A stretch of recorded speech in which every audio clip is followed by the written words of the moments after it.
Bujuanin, Karman Scutchings, Indigenous. I am here to talk about my experience as an Indigenous woman. My first encounter with racism happened when I was 3 years old in Portage la Prairie. Me and my mom were together one night and our car stalled and it was freezing cold. And then we went walking to the police station where we asked for help, and the police denied us service because of our Indigenous blood. But they did let us use their phone to call my papa for help. And then my mom had wrapped me up in her winter jacket because she didn't have one now, and then we walked all the way back to our vehicle waiting for my papa to pull us out. In the 6th grade, I had another encounter with racism when I went to my local store at lunchtime with a group of friends. We were all Indigenous and we were waiting to get in because there was a line. I was then forced to show the worker my money to prove that I had money and I wasn't going in there to steal, because that's what she thought my intentions were. She then asked me to tell her what I was going to buy, and she did not ask any of the other non-Indigenous children that. And then when I got into the store, she followed me around and she had other workers follow my friends around. I then paid and then we left.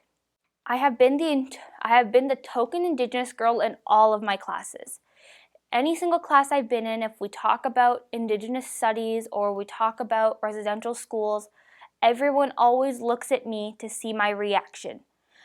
Just this past year, I was the only Native girl in my class, and I was asked to show the class how to smudge.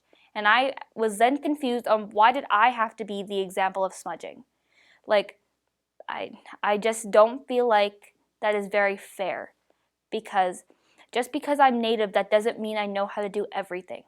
I've watched other students in my grade and everyone around me mock my culture. I have seen videos of students dressing up and listening to cultural music, pretending to dance and laughing. And then people ask me, "Oh, do you think this is funny? What do you think of this?" And it hurts. It hurts to see these cultural practices being made fun of by people I was friends with or people that I looked up to. It hurts my feelings and it makes me sad that people think that's okay.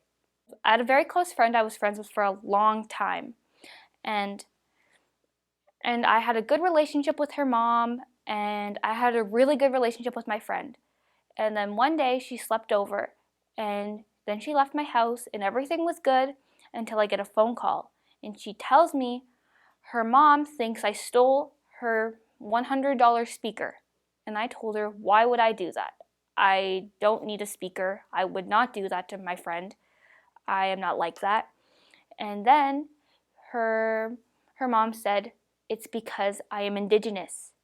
And I was heartbroken. I was crying and I couldn't breathe. It hurt my feelings so bad. And then they came back to my house to look for the speaker. Then they opened my friend's bag and found that it was stuffed in her bag. And I was so hurt. And on the way out, she saw that my dad, is it okay to call Dad white? She saw that my dad was white. And then she thought, oh, she couldn't have stole. She has a white dad. And then because she knows my mom is Indigenous, that's why she blamed me for stealing the speaker. And it hurt. I remember being in the 4th grade and I was told I was pretty for an Indian.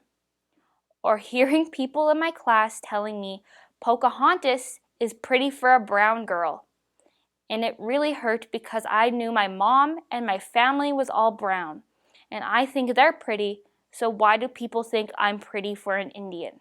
Because I liked how I look. I like how I look. And it hurt hearing kids tell me that at a young age. It has affected me to this day.